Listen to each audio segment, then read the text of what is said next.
지난달 한국의 수출액은 1년 전에 비해서 4.8% 늘면서 5달째 플러스 흐름을 이어갔습니다. 대중국 무역 수지는 2022년 9월 이후에 17달 만에 흑자로 돌아섰습니다. 이렇게 수출이 회복되는 건 역시 최대 수출품인 반도체가 살아나기 때문인데 같은 기간 동안 수출액이 66% 넘게 늘면서 부진을 털어내고 있습니다. 하지만 또 다른 주력 수출 종목인 석유화학, 지난해에 이어서 부진한 흐름이 계속 이어지고 있습니다. 한때는 반도체에 버금가던 석유화학 수출이 왜 이렇게 어려움을 겪고 있는지 황다혜 기자가 그 배경과 전망을 집중 분석했습니다. 플라스틱과 옷, 화장품, 마스크까지 모두 석유를 가공해 만든 상품들이죠. 이처럼 우리 일상 곳곳에 석유화학 제품이 있습니다. 정유 공장에서 석유로부터 나프타를 뽑아내면 화학업체는 에틸렌과 프로필렌 등 기초 소재를 만듭니다. 특히 에틸렌은 합성수지와 합성고무 등의 핵심 원료입니다. 이 때문에 반도체보다 먼저 산업의 쌀로 불렸습니다. 한때 세계 4위 에틸렌 생산국으로 우리 산업의 기둥이었던 석유화학. 최근 위기에 빠진 이유를 이도윤 기자가 전남 여수의 석유화학 산단을 직접 돌아보며 알아봤습니다. 여의도 면적 10배가 넘는 땅에 차 없인 다니기도 힘든 규모, 국내 최대 석유화학 단지 여수 산단입니다. 국내 주요 화학회사들의 주력 공장들이 이곳에 있습니다. 하지만 최근 활기를 찾아보기 어려워졌습니다.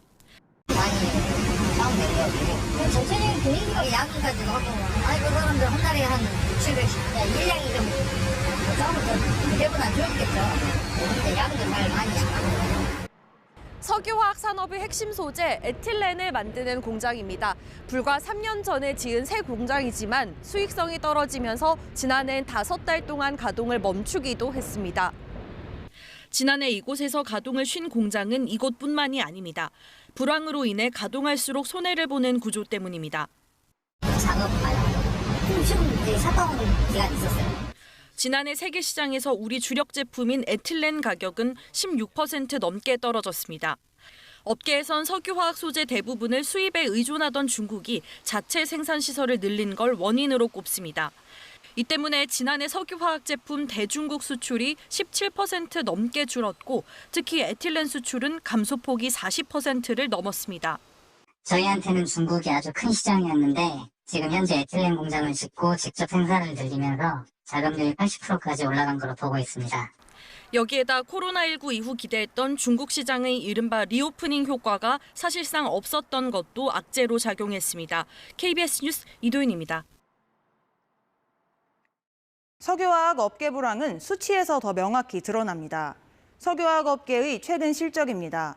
코로나19발 깜짝 수요 덕분에 2021년 큰 폭으로 올랐다가 지난 2년 동안 곤두박질 쳤습니다.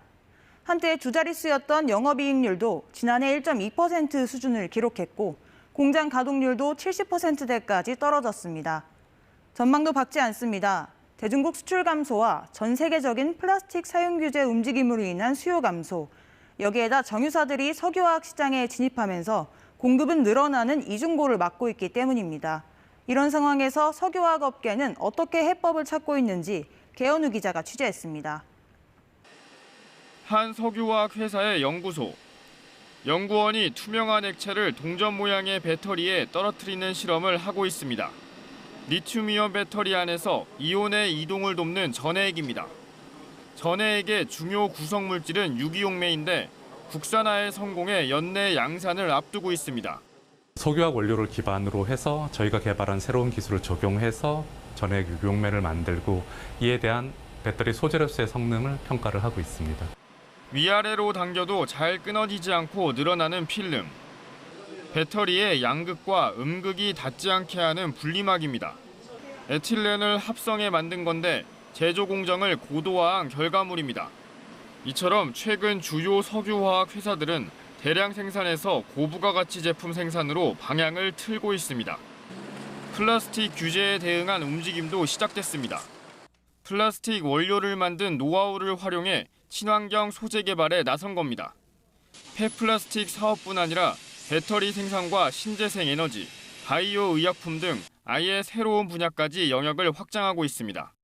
중국이 치고 올라오는 상황에서 석유화학에만 집중한다고 하면 수익성이 떨어질 수 있기 때문에 석유에서 벗어난 타 분야로도 진출을 모색하는 게 기업들의 전략입니다. 산업 구조 변화로 위기를 맞은 석유 화학사들. 미래 먹거리를 찾아 나서며 업계의 판을 다시 짜고 있습니다. KBS 뉴스 개은우입니다.